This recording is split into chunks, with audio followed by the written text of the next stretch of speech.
Napakabuti ng ating Panginoon dahil sa gitna ng napakainit na panahon, minsan iisipin mo sobrang init, sobrang nagko-complain tayo kung ano yung mga bagay na wala tayo. Pero hindi natin naiisip yung mga bagay na meron tayo na mas dapat nating ipagpasalamat. So, for now, guys, gusto ko lang sabihin sa inyo na napakagandang mabuhay sa mundo kung meron tayong pagpapasalamat sa ating puso.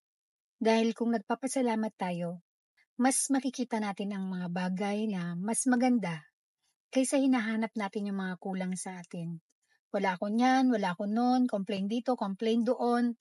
So, mas pumapangit ang nararanasan natin. Yun ninyong magpasalamat palagi. Hanapin nyo yung mga bagay na dapat nating pasalamatan sa ating Panginoon. Isa dito ay ang mamulat ang ating mga mata pagkagising pa lamang. Di po ba? Napakaganda ng blessing yon.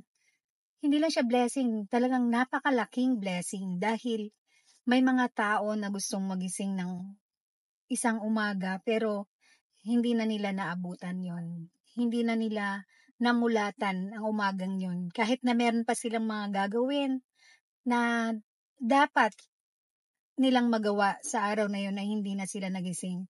So, nakakalungkot, di po ba? Pero para sa atin, na tayo ay naniniwala at nagtitiwala sa ating Panginoon.